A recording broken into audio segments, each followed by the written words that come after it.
Olá, amigos ouvintes da Rádio Divulgar.net. Tudo bem?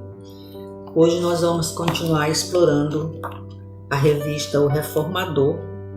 Dessa feita é do ano 134, número 2251, outubro de 2016, cujo título da nossa leitura hoje é Caridade Moral, de Geraldo Campetti Sobrinho. Nós estamos vendo a página 17 e 18 da revista O Reformador. Então vamos começar a nossa leitura e vamos ver o que a gente vai aprender com essa leitura de hoje, né? Na belíssima página incerta em O Evangelho segundo o Espiritismo, na chamada Instruções dos Espíritos, o Espírito Irmã Rosália, manifestando-se em Paris no ano de 1860, disserta elegantemente sobre a caridade material e a caridade moral. A irmã querida fala-nos como se fosse uma mãe. De maneira carinhosa e tocante, amemo-nos uns aos outros e façamos aos outros o que queríamos que nos fizessem eles. Lembra o ensino basilar, evocando a meiga figura de Jesus, nosso irmão maior, na mais perfeita recomendação para a conquista da felicidade nesse e no outro mundo. A beneficência que se traduz na doação do que é material em assistência ao próximo necessitado constitui-se em valioso contributo que cada um pode ofertar do que lhe sobra. Do seu supérfluo é mais o necessário a muitos desvalidos. O ato de fora para dentro não nos apresenta tão difícil, embora sejamos ainda tão apegados, que encontramos obstáculos íntimos para doar até o que nos sobra. Roupas, alimentos, objetos, pertences e utensílios que provavelmente nunca iremos usar na atual existência. A caridade material é um convite ao desapego. É preciso que nos interessemos pela necessidade alheia. Pessoas em pleno século XXI ainda morrem de fome e de frio. Se todos doássemos um pouco do que temos, provavelmente esse tipo de morte não mais ocorreria no planeta. Nem se precisa de muito para auxiliar o próximo carente. É sempre possível fazer algo em benefício do nosso semelhante que se alegrará com a nossa ajuda, mesmo que modesta. Porém, irmã Rosália fala-nos de outro tipo de caridade, que nada exige de material, mas que é muito mais difícil de ser praticada. Trata-se da caridade moral. Assim se expressa lucidamente a benfeitora. E classificamos o conceito de caridade moral. São 5 itens dessa classificação: suportar uns aos outros, saber calar-se, saber ser surdo, não ver o sorriso de desdém e não dar atenção ao proceder de outro. Então vamos olhar o item a item, o que ela nos diz. Suportar-nos uns aos outros. O vocábulo suportar pode parecer forte à primeira vista, como nos elucida o amigo espiritual Leopoldo Cirne. Porém, trata-se de sabermos aceitar o outro como ele é, sem preconceitos, sem julgamentos, sem sentenças nem condenações. É conviver pacificamente, compreender e tolerar o comportamento do semelhante em família, na sociedade, nos ambientes de trabalho e estudo, e notadamente nas relações com os irmãos da caminhada na casa espírita. Olha só que interessante aqui.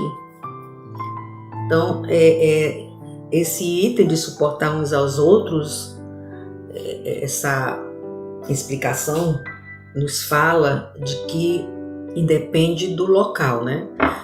Em todos os locais em que estejamos, no nosso estudo, no nosso trabalho, na nossa família, no nosso ambiente da casa espírita, na sociedade, enfim, em todos os posicionamentos nós precisamos suportar as pessoas de dentro do coração, não suportar com a cara fechada, mas realmente abrir o coração e aceitar as pessoas como elas são. Saber calar-se. Esse é um exercício difícil para quem costuma falar muito, é verdade. Ao aprender a calar, desenvolvemos a capacidade de refletir, ponderar, dar mais atenção ao interlocutor. Uma viagem para dentro de nós mesmos, que nos enseja a busca pelo autoconhecimento e não pronunciar palavras vazias ou vãs, cuidando para que o nosso verbo seja construtor de uma realidade modificada para melhor. Trata-se da prática do inestimável valor da humildade. Então, saber calar-se é um ato de humildade. E hoje poucos nós temos, né? Ainda temos muito egoísmo, muita prepotência no nosso caminho. Nós ainda somos pratas para serem lapidadas. Saber ser surdo, não dar ouvido ao desimportante é uma forma inteligente de mantermos o equilíbrio. Quem tudo ouve, tudo fala, tudo ouve o que não quer, tudo fala o que não deve, né? Esse ditado é bem antigo, mas é uma grande realidade. A gente precisa aprender a usar o método de Chico Xavier, né? Encher a boca d'água e depois engolir os desaforos, né? Para não falar, para não pecar. Porque costuma-se dizer que o nosso maior pecado não é o que entra pela boca, é o que sai. Palavras não voltam, você disse, elas ficam. E aí as consequências não são muito boas. Apaziguando as emoções e vigiando-nos para que a perturbação não faça morada em nossa casa espiritual. Precisamos vigiar as nossas emoções quando nós estivermos dentro da casa espiritual, né? Para que elas não perturbem a nós e ao nosso entorno, porque ali é uma corrente de energia que elas se misturam, né? E precisam ser todas muito bem lapidadas. É preciso aprender a ouvir apenas o que é útil, bom, verdadeiro, a fim de que nossa bagagem seja contribuída da real propriedade que constrói o nosso próprio ser. A palavra zombeteira do escarnecedor passará insignificante se ela não dermos valor. Toda situação, todo posicionamento, ele tem o valor que a gente dá, né? Se passa pela gente um vendaval e a gente não se segura bem, ele passa que a gente não se machuca, não se prejudica, né? É como as palavras e posições de pessoas que são escarnecedoras, né? Se você não der atenção, ele vai chegar um momento que ele vai cansar. Vou fazer o que aqui se ninguém entende ou ninguém se importa com o que eu falo ou com o que eu faço? Ou ele se ajeita, como a gente fala no português bem popular, ou ele vai embora. O quarto item fala sobre não ver o sorriso de desdém. A vaidade, o personalismo, o narcisismo são manifestações de um dos maiores vícios de toda a humanidade e orgulho. Isso é uma grande verdade, infelizmente. O orgulho imagina-se superior ao seu próximo, a quem jamais quer ser comparado para não sentir diminuído. A tola vaidade atinge a culminância a ponto de expor ao ridículo seu detentor.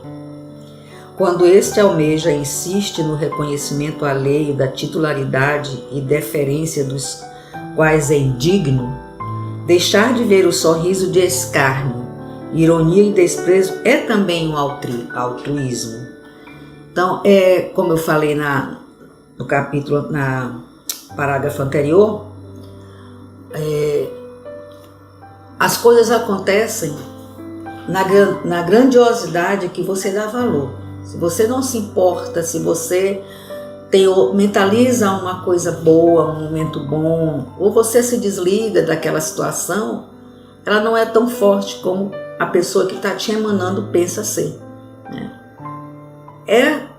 É deixar que as coisas passem por você sem que te atinja, aceitando o outro como ele é, né?